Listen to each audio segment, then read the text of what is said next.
Je vais choquer beaucoup de personnes ce matin.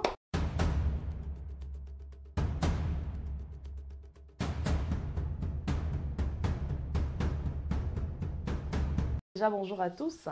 Concernant ma vidéo où j'ai parlé de l'accent, comment réduire l'accent au maximum afin d'avoir une belle voix au téléphone et tout ce qui va avec. Parce qu'il y a beaucoup d'interventions. D'ailleurs, je tiens à remercier toutes ces belles personnes qui ont laissé des commentaires. Bien sûr, quand on est ici pour échanger, personne n'a le monopole du savoir. Donc voilà. Mais ce qui m'étonne un peu, c'est que voilà, il y a beaucoup de personnes qui ont écrit des choses. J'ai commencé à répondre dans les commentaires, mais j'ai dit c'est bon, mieux je fais une vidéo, c'est mieux que je fasse une vidéo pour mieux expliquer, car je me suis rendu compte que beaucoup n'ont pas compris où je veux en venir quand je parle de réduire l'accent au maximum. Vous voyez?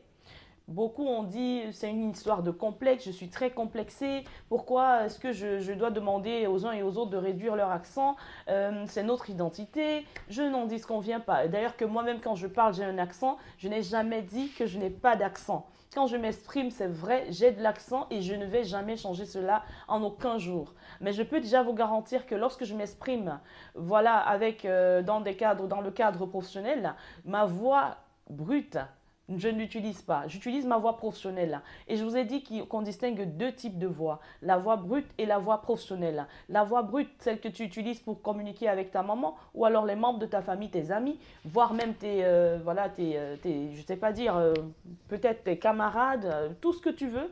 Mais ce n'est pas la même voix que tu utilises pour communiquer avec les clients. Tu vois? Donc, alors, je viens pour préciser, parce qu'il y a des personnes qui ont parlé de complexe, il y a même certaines personnes qui m'ont dit tu ne vas pas demander à un Français qui vient en Afrique de s'exprimer, de changer son accent. Mais j'ai dit c'est un peu con, excusez-moi d'utiliser ce terme, parce qu'en fait, tu ne peux pas demander à quelqu'un qui s'exprime en français de venir travailler dans une entreprise où on s'exprime en français, lui demander de changer son accent. Il est déjà d'origine française. Pourquoi? Qu'est-ce que tu veux que tu aimerais qu'il améliore dans sa manière de s'exprimer en français? Rien du tout. Mais maintenant, je te dis, par exemple, si toi, tu as créé ton entreprise en Afrique, où on apporte assistance à des clients qui s'expriment en lingala, en wolof, ou alors tout ce que tu peux imaginer des dialectes qu'on a en Afrique, alors là, tu vas instaurer les règles pour que tu demandes à ce Français de s'exprimer en lingala. Et maintenant, si ce Français ne s'exprime pas bien en lingala, ou alors qu'il a l'accent français qui se fait trop prononcer lorsque lui s'exprime en lingala et qu'il ne s'exprime même pas bien, parce que oui, il y a une différence entre avoir une belle voix, tu peux avoir une très belle voix, mais tu ne sais pas t'exprimer. Tu fais des fautes à tout moment, donc des fautes d'orthographe, des fautes de grammaire et tout ce qui va avec. Même des fautes de prononciation. Tu vois? Donc, tu vas demander en ce moment, lorsque toi, dans ton entreprise, tu auras instauré qu'on répond aux clients en communiquant avec le lingala, là, tu demanderas à ce Français de s'exprimer, d'améliorer sa manière de s'exprimer en lingala.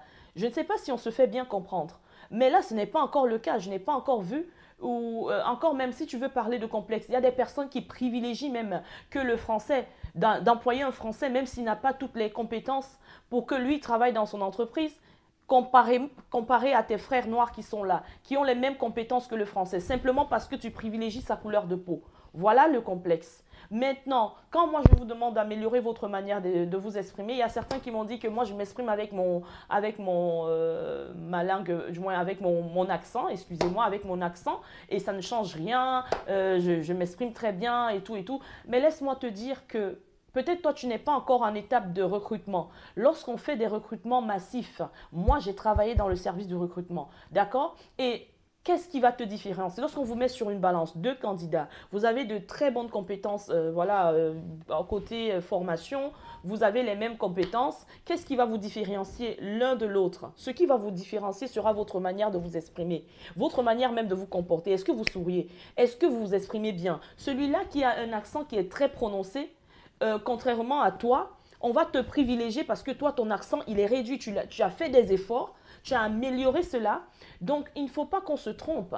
Quand tu vas à l'étranger, quand tu vas travailler pour des clients qui s'expriment en français, déjà toi-même, pourquoi je demande de l'améliorer? Parce que d'un, ça te permet d'améliorer tes indicateurs. Lorsque tu t'exprimes avec des accents très fortement prononcés, tu auras des difficultés à te faire entendre avec le client qui est au bout du fil. Tu vois? Et ça réduit ta durée moyenne de traitement parce que le client sera toujours en train de te demander je n'ai pas compris, qu'est-ce que vous... Pardon, qu'est-ce que vous avez dit? J'ai pas compris, excusez-moi. Pourriez-vous reprendre pour moi, s'il vous plaît? J'ai pas compris. Vous voyez? Donc, et ça fait que toi, tu vas, au lieu de faire peut-être 10 minutes, 5 minutes d'appel, tu vas passer environ 15 minutes, 20 minutes parce que tu passes ton temps à te répéter. Le client ne te comprend pas. Ton accent, il est très fort. Tu ne penses pas que c'est mieux d'améliorer ton accent? Non pas parce qu'il y a une question de oh les colons c'est monté, c'est descendu. Sincèrement, il faut arrêter souvent ce type de réaction quand vous n'avez pas compris. Donc l'explication c'était pour ça, pour que je puisse vous dire les raisons pour lesquelles j'insiste là-dessus. Ce sont des conseils pour des personnes qui souhaitent grandir aussi en entreprise. Parce que si toi, contrairement à ton collègue qui est dans la même situation que toi et vous postulez par exemple pour un appel à candidature interne, tu veux grandir dans l'entreprise, on ne va pas te retenir parce que ta manière de t'exprimer, même à cause de l'accent que tu as, ça va te faire des points en moins. On va préférer prendre ton collègue qui, lui, a fait des efforts afin d'améliorer son accent. Je ne vous demande pas de supprimer. Si vous écoutez bien ma vidéo où j'ai parlé de l'accent, j'ai demandé de réduire l'accent au maximum, de supprimer progressivement. Et vous ne pouvez jamais supprimer de façon complète. Moi-même, je parle, j'ai l'accent. Vous-même, ce sera pareil. Mais comme je dis, on est en train de travailler ici à l'étranger, par exemple, ou même sur place, on peut travailler pour des entreprises étrangères et on respecte les règles de l'art, même si tu ne respectes pas les règles. Et comme je dis, il y a des entreprises qui ne mettent pas l'accent, qui ne mettent pas vraiment l'accent sur l'accent, excusez-moi pour la redondance, mais parce que simplement elles ne sont pas très rigoureuses, ces entreprises, sur la qualité d'appel. Vous voyez, certains misent plus sur la quantité d'appels reçus et le traitement en fond même n'est pas cela. Vous remarquerez souvent il y a des clients qui appellent, qui disent que j'ai eu des patients, j'ai eu votre collègue au téléphone, il s'exprime très mal en français et tout. Ce n'est pas comme pour dire que voilà, vous n'avez même pas, parce que déjà son accent il se fait très mal prononcer, il se fait très mal ressentir. Lui, il a des difficultés à t'écouter et même si tu parles bien français, il ne peut pas bien déceler parce que tu as des problèmes de prononciation.